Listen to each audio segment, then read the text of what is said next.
সালাউদ্দিনের কাঠগড়ায় সাবেক উপদেষ্টা পাঠে আমি জারিয়ার। বাংলাদেশ ক্রিকেটে মাঠের পারফরম্যান্সের চেয়েও এখন বড় হয়ে দাঁড়িয়েছে অভ্যন্তরীণ কাদা ছোড়াছুড়ি। সম্প্রতি জাতীয় দলের সিনিয়র সহকারী কোচ মোহাম্মদ সালাউদ্দিনের একটি মন্তব্যকে কেন্দ্র করে উত্তাল হয়ে উঠেছে ক্রীড়াঙ্গন। বিশেষ করে সাবেক যুব ও ক্রীড়া উপদেষ্টা আসিফ নজরুল এবং কোচ সালাউদ্দিনের পাল্টাপাল্টি বক্তব্য ক্রিকেটের নৈতিকতা এবং প্রশাসনিক স্বচ্ছতাকে এক বড় প্রশ্নের মুখে দাঁড় করিয়ে দিয়েছে। প্রতিবেদনে দেখা যায়, সাবেক যুব ও ক্রীড়া উপদেষ্টা আসিফ নজরুল কোচ সালাউদ্দিনের সমালোচনায় ফেটে পড়েছেন। তিনি মনে করেন, সালাউদ্দিন যেভাবে ক্রিকেটারদের এবং বোর্ডকে একহাত নিয়েছেন তা একজন দায়িত্বশীল কোচের কাছ থেকে অনপ্রীবেত। আসিফ নজরুলের মতে, ক্রিকেটের উন্নয়নে যেখানে সকলের সম্মিলিত প্রচেষ্টা প্রয়োজন, সেখানে এই ধরনের বিভাজনমূলক মন্তব্য দলের জন্য হিতে বিপরীত হতে পারে।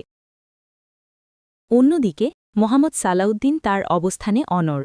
তিনি ক্রিকেটের ভেতরের অব্যবস্থাপনা এবং ক্রিকেটারদের সুযোগ সুবিধার অভাব নিয়ে কথা বলেছেন। প্রতিবেদনে উঠে এসেছে মিথ্যা বলার অভিযোগ সংক্রান্ত একটি বিভাগ, যেখানে সাবেক উপদেষ্টার দাবি, কোচ হিসাবে সালাউদ্দিন যা বলছেন তা বাস্তবসম্মত নয়। মূলত বিশ্বকাপে যাওয়ার প্রস্তুতি এবং বিসিবির অভ্যন্তরীণ সিদ্ধান্ত নিয়ে উভয়ের মধ্যে মতবিরোধ এখন প্রকাশ্য রূপ নিয়েছে। ক্রীড়াঙ্গনের বিশিষ্টজনেরা মনে করছেন, এই ব্যক্তিগত বা প্রশাসনিক দ্বন্দ্বের নেতিবাচক প্রভাব সরাসরি ক্রিকেটারদের মানসিকতায় পড়তে পারে। ক্রিকেট একটি দলগত খেলা, যেখানে মাঠের লড়াইয়ের পাশাপাশি ড্রেসিং রুম এবং বোর্ডের সংহতিও সমান গুরুত্বপূর্ণ। সালাউদ্দিন এবং সাবেক উপদেষ্টার এই বিতর্ক বাংলাদেশের ক্রিকেটের জন্য কোনো শুভ বার্তা বয়ে আনছে না। একজন অনুপ্রেরণাদায়ী লেখক হিসাবে আপনি হয়তো একমত হবেন যে ব্যক্তিগত সংঘাত ছাপিয়ে খেলাধুলার স্বার্থে যখন সত্য এবং সততার জয় হবে, তখনই বাংলাদেশ ক্রিকেট তার হারানো গৌরব ফিরে পাবে। এখন দেখার বিষয়, বিসিবি এই বিতর্ক কাটিয়ে উঠতে কী ধরনের কার্যকর পদক্ষেপ গ্রহণ করে।